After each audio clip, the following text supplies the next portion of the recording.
Hello, everyone, and welcome to this week's episode of Relationships Rule. My guest this week is Todd Cherches. Please welcome him as I do. Welcome to the show, Todd. Thanks, Jan. It's great to be with you today. I first met Todd when I heard him speak briefly at an event that I was online listening to, and it was somebody that just piqued my interest immediately, and I wanted to know more. So asked him to be on my show, and he kindly agreed to do so, and here we are. Todd is the CEO of Big Blue Gumball. He's an executive coach, a TEDx speaker, and the author of the book Visual Leadership: Leveraging the Power of Visual Thinking in Leadership and Life. And Todd believes that how we see the world shapes how we lead, communicate, and connect. And he just, well, you'll hear and see what I'm talking about when we get into the conversation. So we're going to explore how visual thinking helps business professionals communicate with clarity, build trust with prospects and partners, and create meaningful, lasting relationships. And I want to start actually by laying the foundation for my audience by asking you to define simply in just the overview of visual thinking and visual leadership.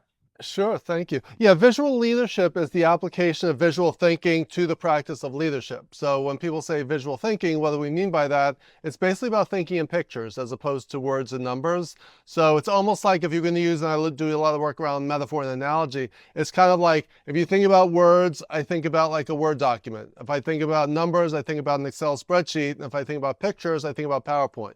So it's kind of like taking a PowerPoint view of the world, but it's not that you can just live by PowerPoint alone. You need to have all three formats. So you need to think about words and numbers. And similarly, I always say that there's three F's: facts, figures, and feelings. People are motivated by feelings. Relationships are built around feelings, right? So you can have all the facts and figures in the world, and you need that to back you up. But it's the feelings that are generated visually that lead to emotionally. So that's in a nutshell, which is an idiom or a metaphor. That's what visual thinking is all about: thinking in pictures and communicating with pictures. So right off, I have to ask, what if that doesn't come naturally? Well, Can't what's just interesting yeah. is, that's a great question. What's interesting is our brains are wired visually. So if you were a cave person walking thousands of years ago through the jungle and you heard rustling behind you, what do? You hear the rustling, but you turn around to see what it is. Is it a friend or foe? Is it a saber-toothed tiger, or is it, a buddy from the other cave, right? So it's kind of like, that's just the way we're wired. So as humans, we are wired visually and we are wired for stories. And similarly, and it's not just visual imagery, but it's also visual language. So that's something we could talk about too. So if I use a metaphor, that's visual. If I tell you a story and paint a picture with words, that's visual. So it's not just about taking in visuals through our physical eye, but it's about thinking in our mind's eye and what we could picture in our mind's eye. So even if you're blind, because sometimes people say, well, if you're blind or sight impaired, or you left your glasses at home, does this not apply to you? It still does. So, yeah.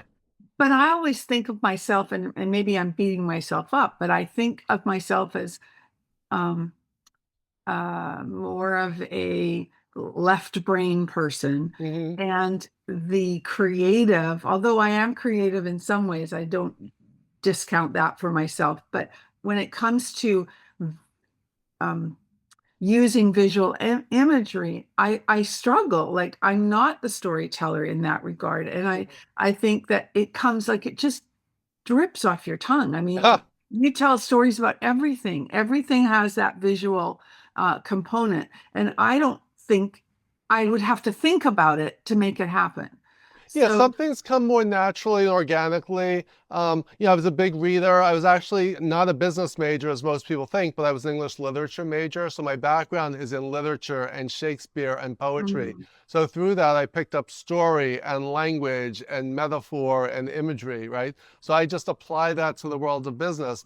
But like even for yourself, you created a podcast, you created a business, you created Relationships Rule as a brand. So you are creative. You just yeah. are creative in a different way. And one of the things I loved, and I highlighted this, you have all these different, you have key symbols for customizing your LinkedIn profile, right? So you have stars and you have all these different images and symbols. That's visual thinking. right? That's visual communication. So if you just attach an emoji onto a text message, you're visual, right? That's you're translating. If you just use emojis, people may not know what you're saying. If you just use text, you may not get people's attention. But if you send a text with an emoji or post something on LinkedIn with an emoji, it's that combination that gets people to gets people's attention, helps them to understand, and gets them to remember, which I phrase as attention, comprehension, and retention.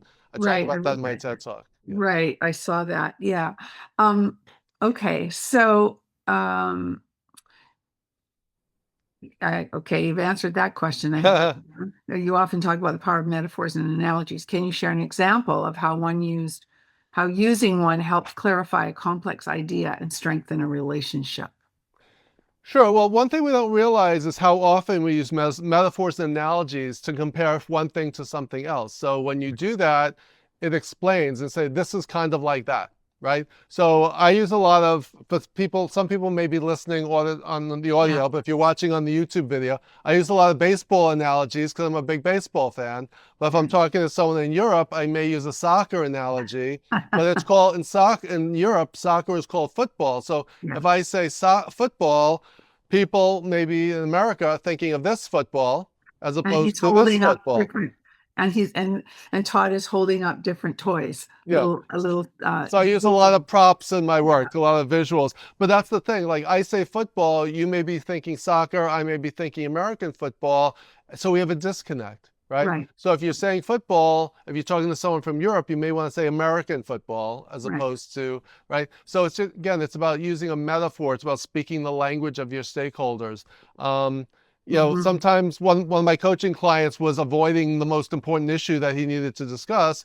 And I said, I'm holding up a stuffed elephant right now. I said, you're not talking about the elephant, you're not addressing the elephant in the room, right? So he laughed out loud, but it was really impactful because one, it's a metaphor, the elephant in the room. It's not a physical, literal elephant, but it's that big thing that we all know is there that everyone's ignoring. Right? So we use metaphors like that all the time, and it just adds color and creativity and impact to what we're talking about. And a little bit of humor as well. And humor. Yeah, humor goes a long way. Yeah. One of my clients was talking about when I was at IBM in 1980 and I held up this dinosaur, I have this Tyrannosaurus Rex. And I'm like, you're thinking you're impressing people with your wealth of experience, and your younger employees are thinking this guy's a dinosaur, right? So again, the impact of that visual he will not forget, right? I could say, you sound outdated and blah, blah, blah. You hold up the dinosaur.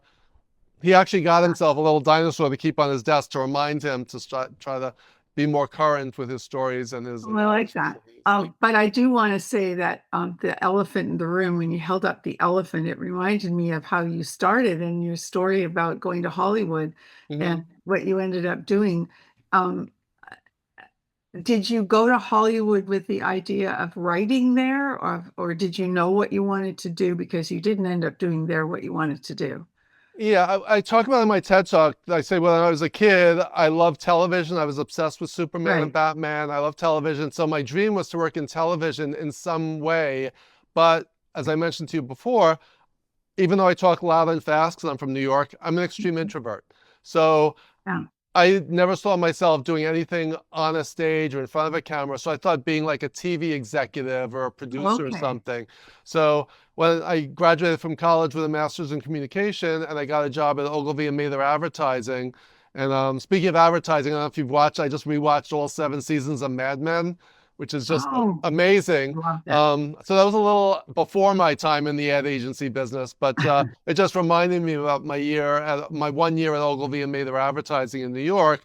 And I love the ad agency business, but I had a very numbers-based job. I wanted to be an account exec or do something creative, and the only job I could get was in the media department, and it was all calculating ratings and shares and costs, and I learned a lot, but I was miserable. So I decided to visit a friend in LA, my college roommate, and I saw the Hollywood sign and said, this is where I have to be. So I went back to New York, gave my 2 weeks notice. again, this was the most out of my comfort zone thing I'd ever done in my life up until that point. And I just packed my bags and I moved to LA with no prospects, no jobs. I didn't even know what I wanted to do, but I knew I wanted to work in Hollywood in some And you had youth capacity. on your side. Yeah, I was Yeah. 24 at the time. I had no money. Side note is I needed a survival job, and I applied for a job as a waiter at a restaurant and bar, and they didn't need any waiters, but they needed a bouncer. So I took a job as a bouncer at a nightclub, and I thought I'd do that for a few months, and I did it for 3 years.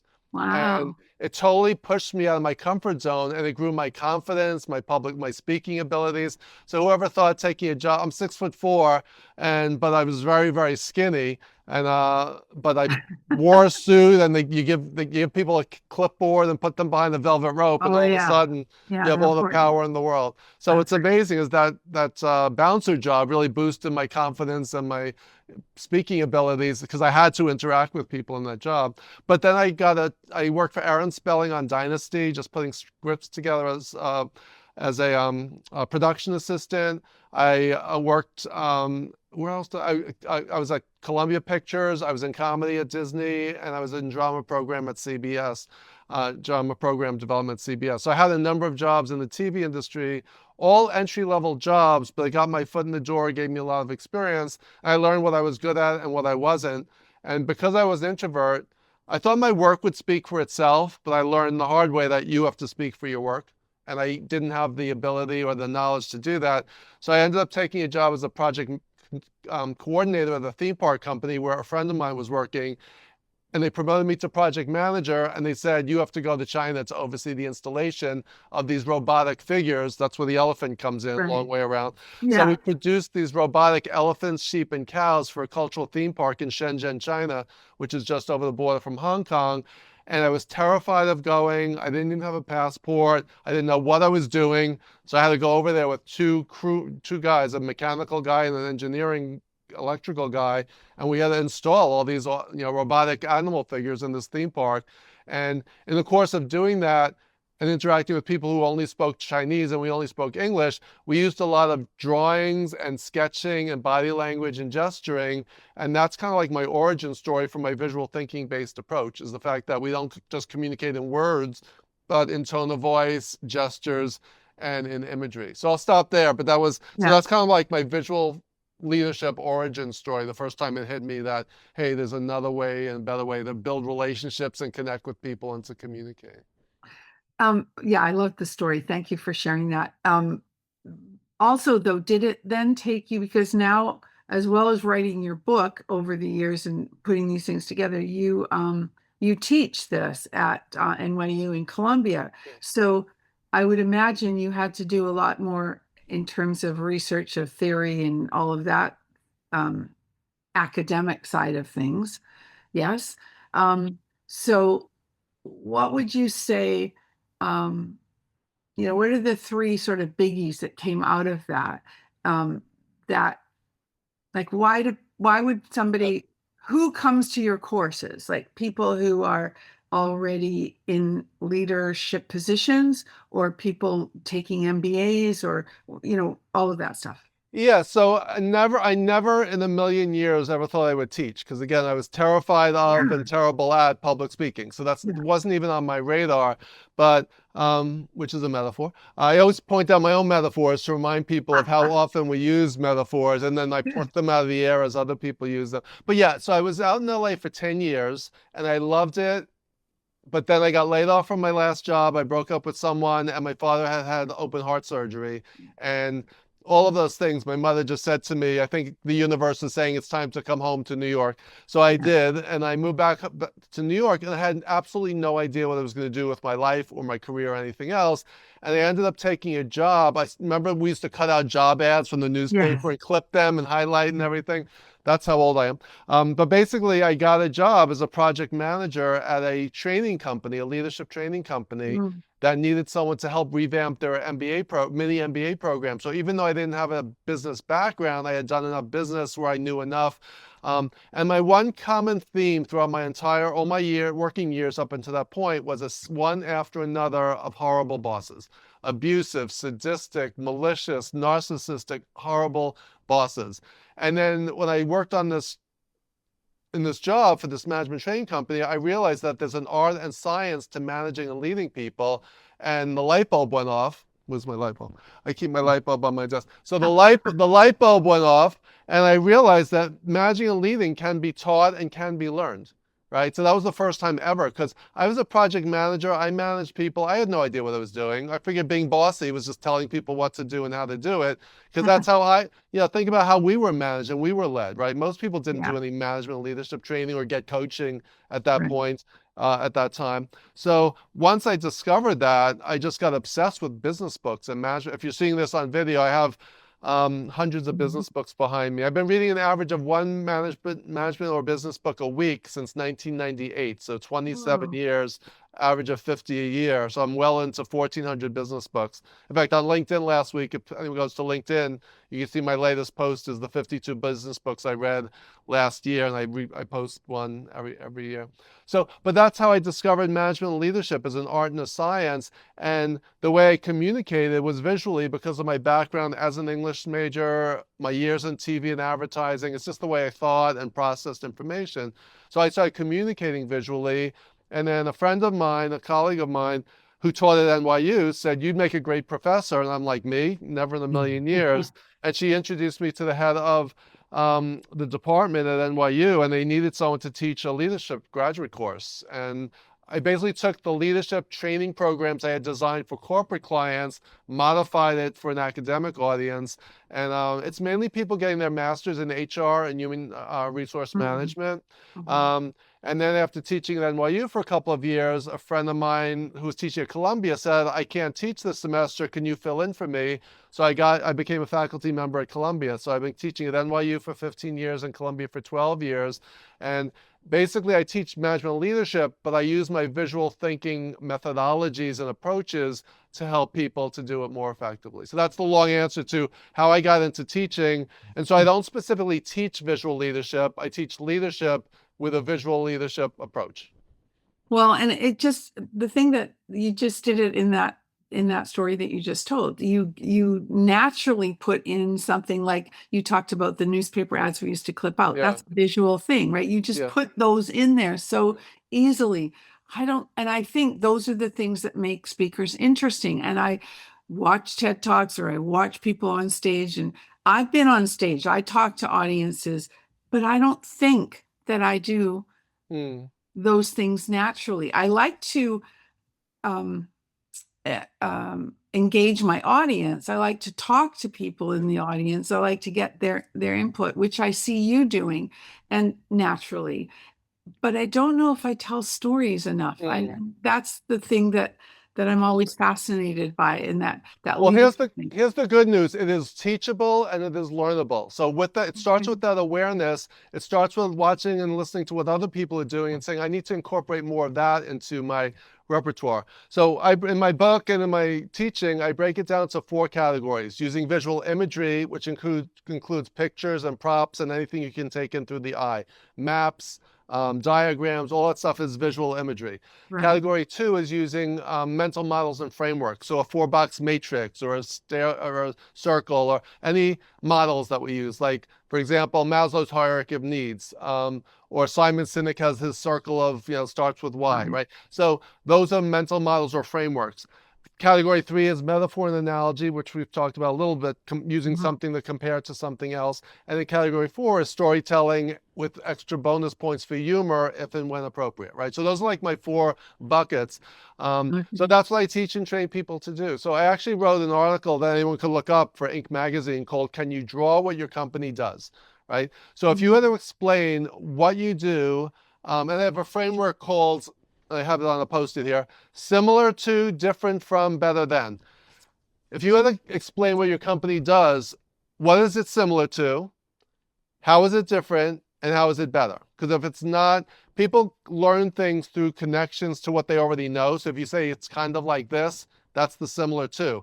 If it's not different, then why do we need you? So it's got to be different in some way. And then how is it better? Like, so for example, your Relationships Rule podcast, you could say it's similar to these other podcasts that are about relationship building and building community and connection and that type of thing. Here's how it's similar. Here's how I'm different because of X, Y, and Z. And here's how it's better. your guests or your approach or whatever, your interviewing skills, this is why it's better than others, right? So if you can articulate that, people will say, oh, I want to hear your podcast, right? So Mhm. that's a framework that I use and that I teach people, but we think through analogy and we connect the dots. It's the basics of learning, right? We connect new information to what we already know and kind of grow that tree, to use that metaphor, right? And Yeah. even as I say, branch out. Yeah. Yeah. So, because like with trees, I could use all these analogies. I could say we plant the seed for ideas, we branch out in new directions, we see which ideas bear fruit, we get to the root of the problem, right? We use that language all the time. For some people, it comes naturally. Other people need to work on it. But the key is to keep developing those skills to think and communicate visually, and that makes us more effective speakers, coaches, etc. Yeah, and it just, I love how it just is so innate for you. You used another one at the end of your, I think it was at the end of your TED Talk. I'm not sure where I saw it, but, and it's so easy. It was like the past, the present, the future. Mm. The Oh, rear the mirror. leadership journey metaphor that I use in my TED Yeah, Talk. I guess that's what it was. It Yeah. was the rear view mirror. Yeah. Yeah. So I actually used that next week. My new NYU class starts next Tuesday night. So I was just preparing. So I give them a picture of just the ends from sitting in the driver's seat of a car. Yeah, And I talk about what leadership lessons can we take from this image, right? So you think, oh, this will take 5 minutes. It takes an hour to have that discussion. The really. windshield represents the future and the Yeah. road ahead. The rear view mirror represents two things. One, where we came from and how we got here, and also looking in the mirror literally to self-reflect on who we are and how we are as leaders. And then your dashboard shows all your metrics of how well you're doing. So how do you measure success? So in a car, it's about where you're going and where you came from and how fast you're going and what's, if you need oil or if your car's about to overheat, what's your dashboard in your life, right? In your business. How do you measure success? What's the ROI of where you're spending your time? So just using that metaphor that leadership is a journey, and there's two things. One, I talk about this in my class. We are on a journey together for the next 14 weeks, from January to May, for this whole semester. We are on this leadership journey together, but at the same time, each one of you in the class is on your own personal journey, right? Mhm. So just that metaphor is Yeah. really powerful. And then people start asking, do you have enough fuel in the tank? Are you on the right road? Also, as a leader, are you in the driver's seat, the passenger seat in the back, or in the back seat? Right? Just that has a lot to do with how you lead. Some leaders need to be very hands-on. It's like I'm controlling the steering wheel and the gas and the brake. Some leaders say, I'll move over, I will navigate, other people will drive. And some leaders say, I'm going to sit in the back seat, I trust my people to get us, and I'm here if you need me. Right? So just that conversation, and again, that's the metaphor I use it to illustrate at the end of my TED Talk, but that's such a powerful image and metaphor of the Yeah. leadership journey, and you could again spend hours talking about it. Yeah, it is. And so, okay, so now I'm getting inspired because Yeah, I'm thinking that if you can find something as simple as that, which is so complicated, but it's like it's the creative side of you though that starts with all those different things around it, right? yeah, From the back seat to the front seat to the mirror to the everything. It's all, yeah. And so you start to think more visually. yeah. Yeah, it's Yeah, about simplifying complexity. If you think about work and life are so complex, if you have an idea or a business proposal or whatever, how do you simplify, not dumb it down and not strip it of its nuance, but simplify the complexity so someone else can say, I see what you're saying, right? I get it. exactly. So Yeah. like an exercise I might do in the classroom is I'll say, leadership, how is leadership like a blank? And you have to use any object in the room. So it could be, how is leadership like a clock? How is leadership like that banana sitting on your desk? How is leadership? And again, it forces people to connect the dots and find, Right. there's a quote by the Greek philosopher Heraclitus, a wonderful harmony arises when we join together the seemingly unconnected or disconnected, right? Mhm. So you can take two disconnected things and connect them, all of a sudden it could serve as a catalyst to new ideas, innovation, Mhm. Mhm. metaphors, ways of thinking about things. Yeah, that's fascinating actually.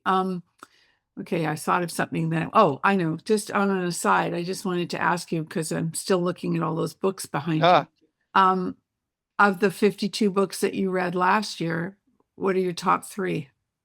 Oh, that's a tough one off the top of my head. I'll talk about the one that's most current because I teach this in a leadership workshop. Joel Barker's book Paradigms. Joel Barker he's a futurist. He just passed away literally a year ago this month. Mm. And I got to know him, got to be friends with him. I watched his video like 30 years ago in a leadership training course I took. I got so obsessed with his concepts.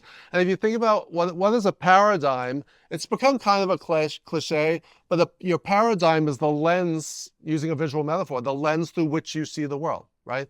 So we all see the world through our life experiences, our upbringing, our education, our culture, all of those things shape what you see, but also how you interpret it, but also what you miss and what you don't see, right? So just the concept of paradigms. And when we talk about a paradigm shift, it's not about like switching from Coke to Pepsi, but it's like switching from water out of your tap to bottled water or to spark. So it's kind of like changing the whole dynamic of how you do things. So in March, I'm teaching a leadership program for Wall Street traders, and this will be my 21st time over the last 18 years teaching this program. It's at a client, but it's for Wall Street traders who fly in from all over the world to take this program. And we start the morning of day one of this 3-day program talking about, I show them the 20-minute paradigms video. It's really dated because they're talking about the latest audio music technologies, the MP3 player. So it's long before DVD. So it's after the cassette, but before CDs and definitely before Spotify and streaming. Mm. But so the content is outdated, but the concepts are timeless. That's the way I would put it. So it's like if you could take these concepts and apply it to today's world, how is AI changing our world? How is this new technology changing our world? So that's the book that I not only read a lot of books, but I also reread a lot of books. So it's interesting to go back to some of the quote classics like Good to Great or In Search of Excellence and see what still holds up 30 years later and what is outdated. And so that's an interesting exercise. I'm sure. And it's funny because it's like I'm a movie person. And you just mentioned you just rewatched Mad Men, all 7 seasons.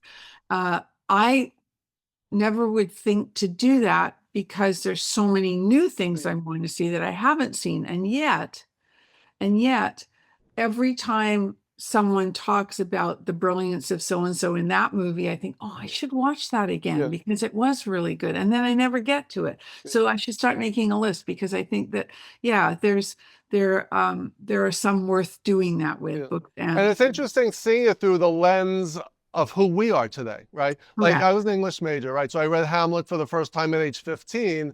Reading Hamlet at 15 is different than reading it at 30, which is the Hamlet's age at the time of the play, and then reading it at 40 or 50, right? So the book stays the same. It's still Shakespeare's original from 400 plus years ago, but you've changed, right? So there's that saying, a person can't set foot in the same river twice because the person changes as does the river, right? So that's a metaphor, right? Yeah. So it's interesting to see things through a new lens. And my favorite quote, I know you like to hear that, is the quote by Marcel Proust that I end my TED Talk with, that the real voyage of discovery consists not in seeking new lands, but in seeing with new eyes.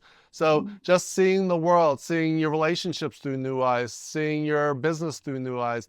It's one of the foundations of my visual leadership approach is having a picture in your mind's eye of where you were, where you are today, and where you're going, and then saying, all right, am I on the right path? Am I on the right track? Am I going 90 miles an hour, but in the wrong direction? Right? So again, we can continue that journey travel metaphor. There's another one. Yeah, I love it. I think you've got me thinking, and I think that if I pay more attention to it, you can develop it. So I see that now. Yeah, for sure.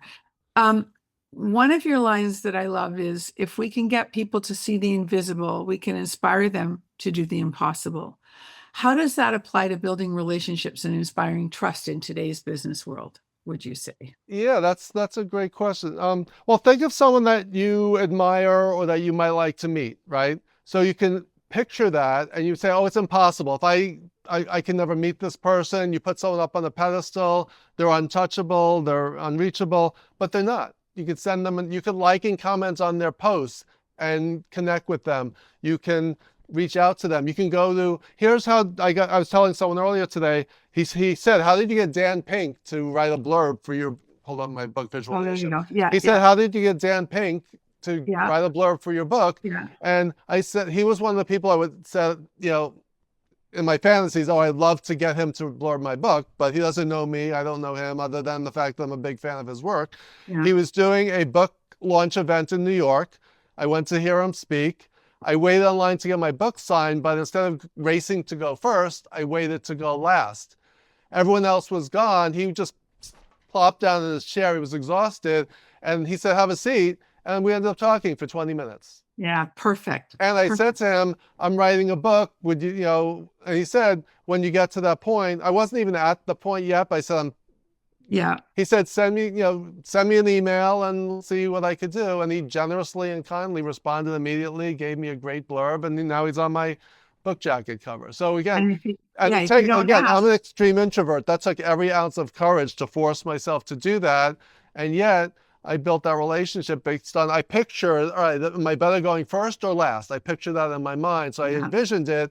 yeah, And it turned out even better than I expected because he ended up spending 15, 20 minutes talking to me. yeah, fantastic. I've heard stories like that before, and I think for me, I always say, if you don't ask, Yeah. you'll never know, right? You don't get, and because the answer is always no. If you don't ask, the answer is always no. But I have to come back to that introvert thing for a minute because um, my understanding of being an introvert is not really that. It's more that you get your energy. You get your energy from being more of being alone. Like you told me that you started out writing, you love to write and you behind the scenes stuff. Yeah, if I could lock myself away and read for 12 hours a day, that's my dream life, right? Okay, but that doesn't mean you're an introvert, does it? No, it has a lot of people associate introversion with being shy or quiet or scared of people. But Yeah, for many years, I had social anxiety disorder, which I still do, but I forced myself beyond it. I still get the butterflies and that's social good. events. I'm usually the last one to get there and the first one to leave because it takes I feel Okay. like when I'm at a social event, I feel like I'm walking on a tightrope across the Grand Canyon. Like I'm going to fall off and I just can't wait to get to the other side or get home, right? Okay. So I think that's a big. Susan Cain is the guru of introversion. Yes. She's the one who Yes. she wrote the book Quiet, which is on my shelf. Yes. She wrote that. So yes, it is about where we get our energy from. Introverts prefer to think before we speak, as opposed to some people speak before they think. So there's a lot of common traits. But the main reason I consider myself an introvert is because I get my energy. My ideal balance would be 80% of alone time and 20% interacting with other people, right? A colleague friend of mine, he's the opposite. He likes spending 90% of his time around other people and only 10% alone. So it's like I get energized by being with my own ideas and designing and reading and creating, and being with other people just drains my energy and gets me So exhausted. that is definitely then true. Yeah, Yeah. So, So but I'm you not must, shy or quiet, and I love talking one-on-one like this with people. I yeah. love sharing my ideas. I'm a million times more comfortable on a stage than I am in the audience. So that's another example of an introvert. That's a really interesting Yeah. example, right? Yeah, because you can't see everybody or you focus on one person or the lights are too bright. Yeah, you don't have that awkwardness that do I have to talk to the Yeah. person sitting there? Even like flying on a plane, it's like, oh, I'm gonna have to talk. I hope this person doesn't speak to me sitting next to me. Oh, and I'd be that person. Yeah. I'd be that person. And I'd know your life history in 5 minutes if you let Well, me. here's a real life funny story. Real quick, I wrote a blog post about it. I was flying down. I'm a member of Marshall Goldsmith's 100 Coaches. He's one of the top executive coach in the world. I was flying down to Orlando for an event. It was actually the Global Gurus event. I was nominated as one of the top 30 leadership experts in the world. I came in number 30, so I was literally in last place on the list. But I got an award and the plaque and everything, and Marshall Goldsmith was going to be there. And the guy sitting next to me on the plane, I'm like, oh, I hope he doesn't talk to me. He elbowed me in the ribs a few times. He's just annoying me. I got to the event, and he was there. He was one of the 100 coaches. I didn't know him, didn't talk to him, and then we laughed about it. He said, why do I know you? You look familiar. I'm like, because you just elbowed me in the ribs for like 3 hours on the flight from New York to Orlando. But like, yeah, we could have been talking the whole time to someone who I had a connection with, but we didn't discover that connection until we got there. So again, that's the thing. It's like you never know who you're sitting next to on a plane. So That's right, for sure. And actually, as I recall, I think from that connection with Marshall Goldsmith, we discovered that Sarah was it MacArthur? Sarah MacArthur, yeah, Yeah. that you knew her, and Yes. Yes. yeah, and that you're going to see her film, right? Or Yeah, I did it? saw it. I actually saw it at a screening in New York, and it was great on because I teach a whole module in my class on servant leadership featuring Frances Hesselbein and Oh, Marshall Goldsmith. And yeah, so Sarah's amazing. She published one of my articles for Leader to Leader on visual thinking 2 years ago. So yeah, yeah, she was on my podcast earlier, or maybe last year. I can't yeah, remember. yeah. Yeah, Anyway, so you never know where you have these right. commonalities and connections unless you talk to people. Say, do you know so and so? Or you Yeah, connect with them on LinkedIn, or like and comment on their posts and see who else is commenting. And it's like, oh, I didn't know you know so and so. So it's really, exactly.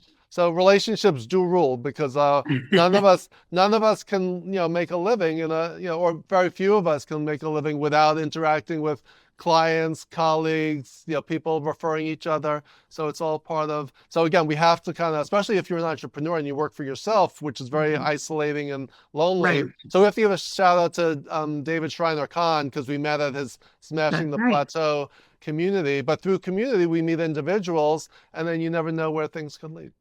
Yeah, exactly. And it's been a pleasure to have you on the show. You are a wealth of knowledge, and I feel and hear your passion for what you do, as well as seeing all those visuals that you paint for the picture for.